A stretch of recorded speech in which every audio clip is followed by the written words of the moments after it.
Okay, so good morning, everyone, or good afternoon, good evening. So today I'm going to talk about the lesson 5 in our subject, CNF, entitled Understanding Creative Non-Fiction.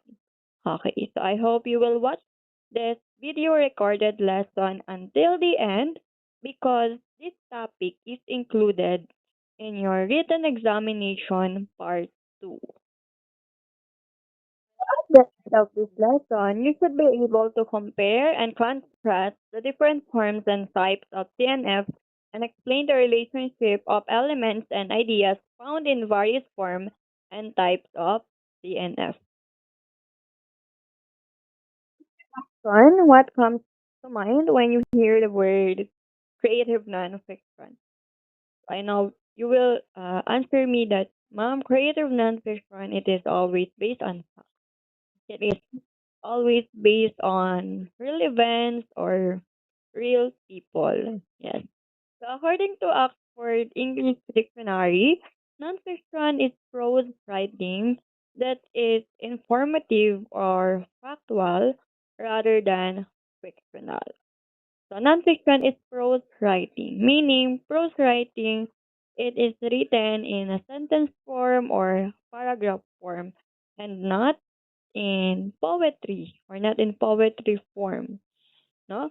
So it is informative, the information is true, the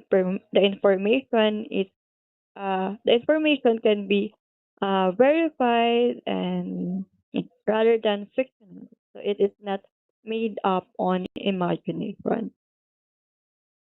So creative nonfiction. Examples of CNF according to its category. So the first one is the academic publication. So sabi daw, creative nonfiction is not limited to your essay. So, pwede rin daw yung mga academic publication. It can also appear in academic publication.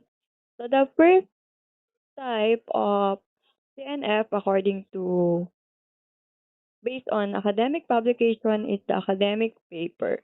So, academic paper, it is a broad term. So, napakalawak niya. Marami siyang examples, no?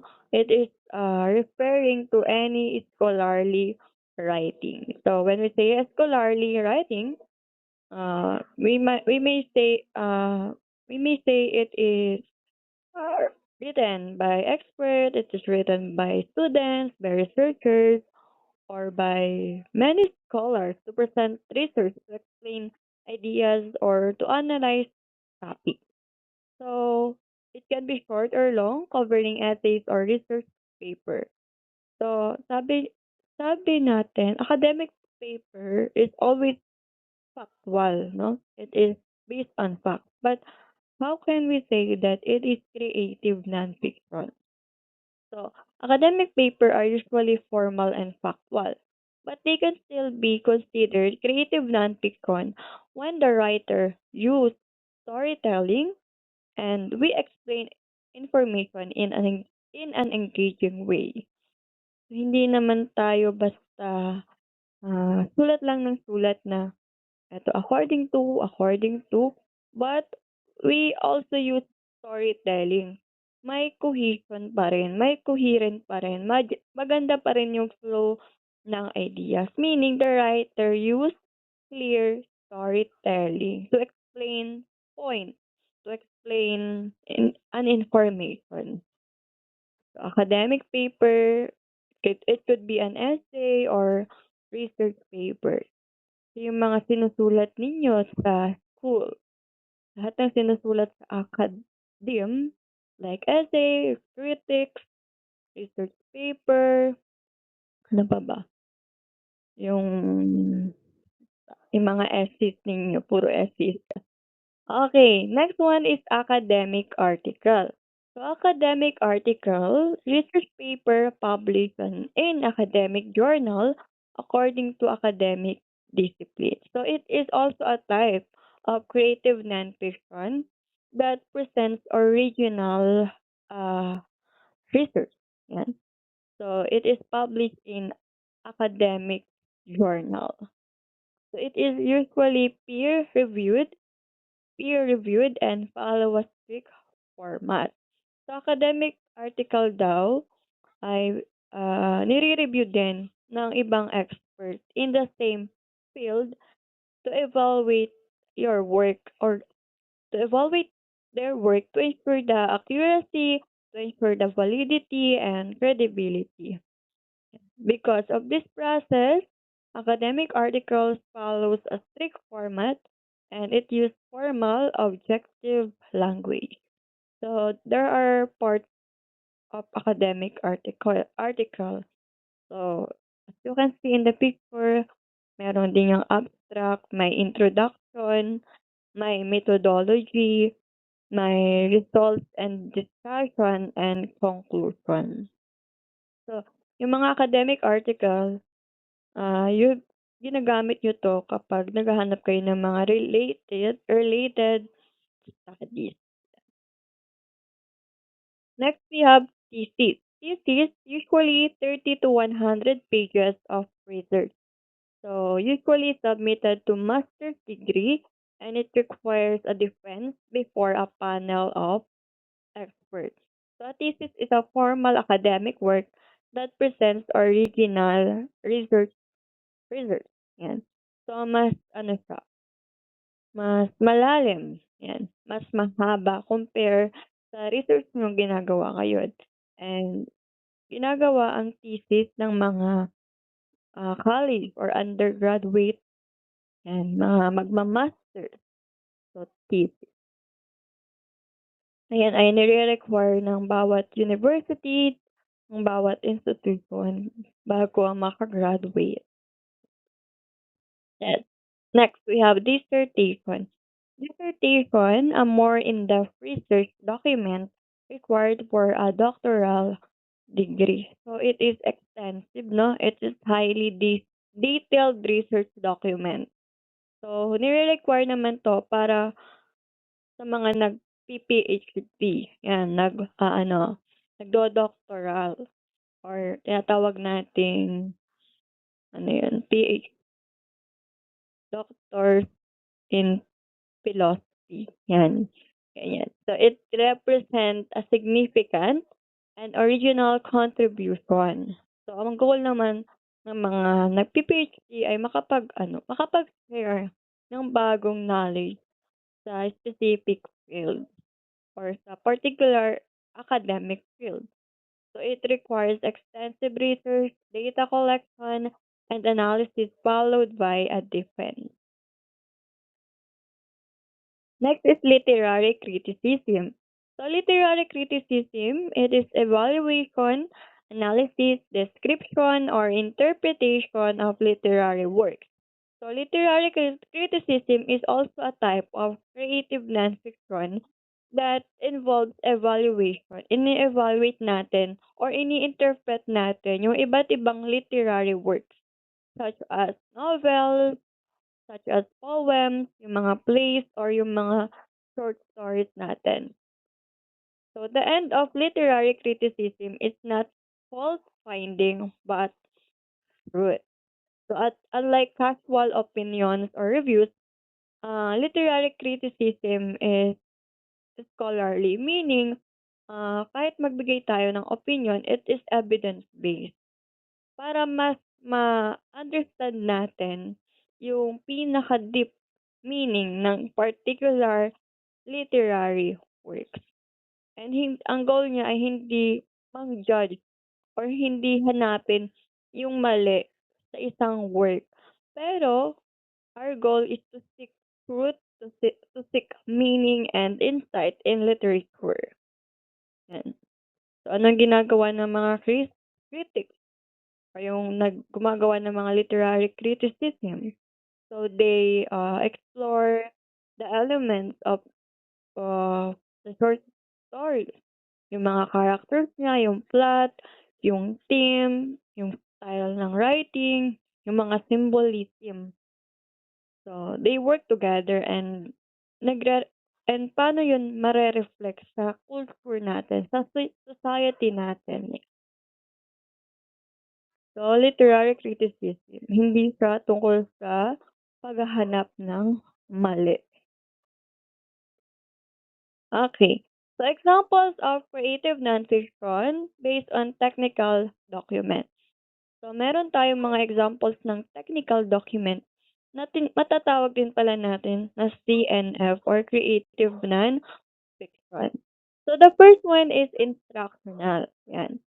So based on its definition, setup, assembly, installation, use, safety, maintenance, and troubleshooting instruction for household products, computer programs, medical equipment, and the like. Yan. So, yung mga technical writing kasi, para tinatawag din natin siyang CNF kasi nga, based on fact din siya. Life din, ginagamit natin siya sa totoong buhay. Yung mga instructional, ito yung mga manual nating nakikita kapag bumibili tayo ng mga equipment, ng mga gadgets, or ng mga tools. So, meron diyang mga instruction on how to use that specific product or equipment. So, the goal of instructional is to help us users to safely use or effectively use or operate that specific product or device. So, yun lang yun.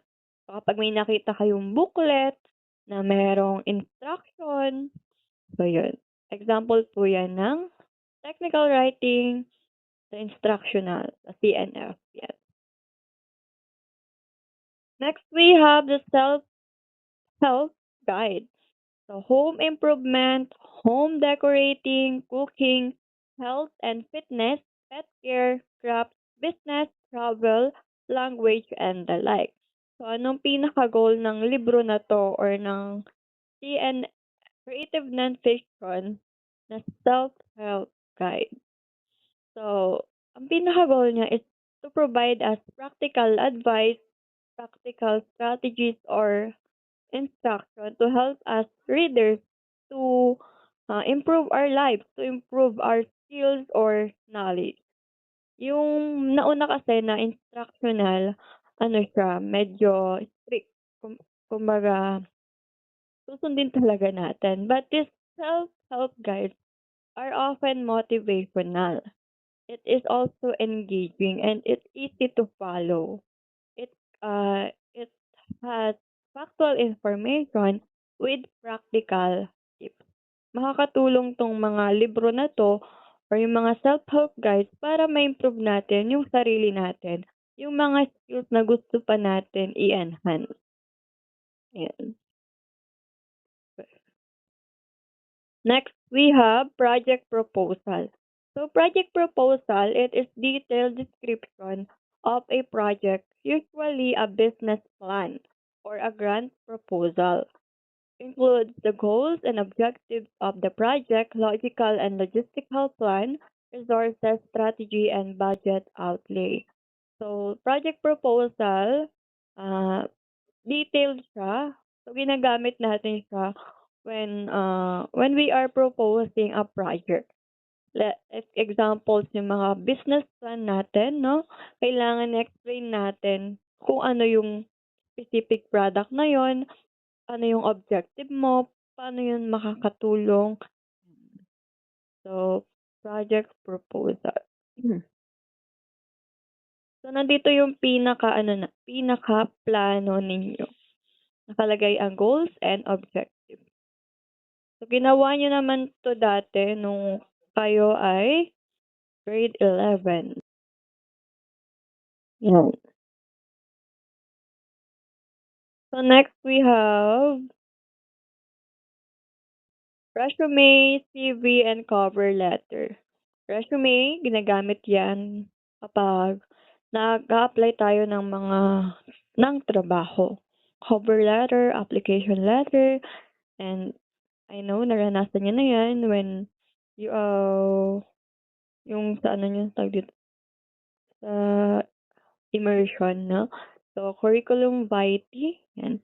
So, paragraphs written for job application. Siyempre kailangan din natin ditong maging creative. Yes, it's all about you, pero paano natin mako-convince yung employer na tayo yung piliin on that specific job. So, kailangan, maganda pa rin, maging creative pa rin tayo. Yung cover letter natin, yung mga application letter. Next, we have the news statement or press release. So, statements intended for mass media. So, kapag sinabi nating press release or news statement, siyempre ito yung mga formal announcement na sinesend sa media. So, ano ba yung mga mass media? Of course, we have television, newspaper, radio. So, lahat ng pwedeng maabutan ng information sa public, no? So, the goal of news statement or press release is to inform the public about important events or information. Let's say, for example, if a school wins or nanalo yung school natin ng isang national award, so the school may write a press release to inform the mass, to inform the public, yan, to inform the public through mass media, through newspaper or mga TV station. So that news can reach many people. Next, we have examples of creative nonfiction based on reference sources. So, ano naman yung mga reference sources natin? So, ito yung mga sources natin. Nagkukuhanan natin ng mga information. So, examples pa rin pala siya ng CNF. So, the first one is dictionary. Siyempre, it is a list of, it composed of words. Yan. Typically, alphabetical order. And gives their meaning or gives the equivalent words in different language. Siyempre, ito yung libro na hinahanapan natin ng meaning kapag hindi natin alam yung meaning ng isang specific word. Then, the thesaurus, second example, list words in groups of synonyms and related concepts. So, ito naman, nakakatulong to sa mga writer na maghanap pa ng ibang similar words with same meaning. So, hahanap tayo ng mga synonym na relate ng synonym ng isang word para hindi nagiging redundant or hindi tayo paulit-ulit sa paggamit ng same word. And siyempre, bilang writer, mas magiging clear at magiging interesting yung binabasa ng reader. So, maganda basahin yung mga thesaurus. If you want to expand your vocabulary skills, for example, if you want to use the word happy, siyempre may mga ibang word pa yan or ibang synonym. Like joyful, cheerful, glad, and ano pa ba yun? Ay, may sinabi dun sa quote. Ecstatic ba yun? Next, encyclopedia. Encyclopedia, a book or set of books giving information on many subjects or many aspects of one subject and typically arranged alphabetically. So, same with dictionary, pero ang laman na ng encyclopedia ay mga information about specific subject, no? So, if you want to read facts and gusto nyo marami kayong malaman na general information, you may read encyclopedia. You can learn general knowledge about people, about places, events, and ideas. Marami kayong makikita dyan information. Next is almanac. So, almanac, annual calendar containing important dates and statistical information such as astronomical data and site tables. So, it usually includes statistical data. Yung mga nangyari on that specific year. So, ano ba yung mga nangyari nung 2025? So, nandiyan yung mga weather prediction, yung mga holidays, yung historical facts, Yan. So, pwede rin natin siya maging reference for yearly facts and schedule, especially related sa mga nature and time. So, sino yung nanalong Miss Universe? Yan, ganyan. Anong nangyari noong 2025?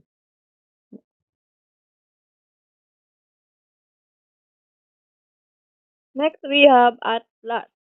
Atlas, book of maps or charts. So, nandyan yung mga maps or charts. So, it is used for geographical information.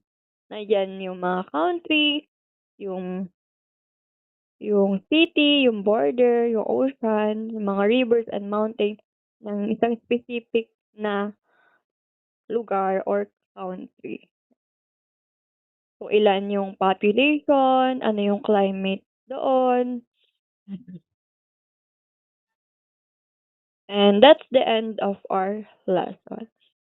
So, I hope you learned something today. So, 5 items lang naman yung kinuha ko dyan, exam, no? So, sana may natutunan kayo and thank you for listening. Goodbye and thank you.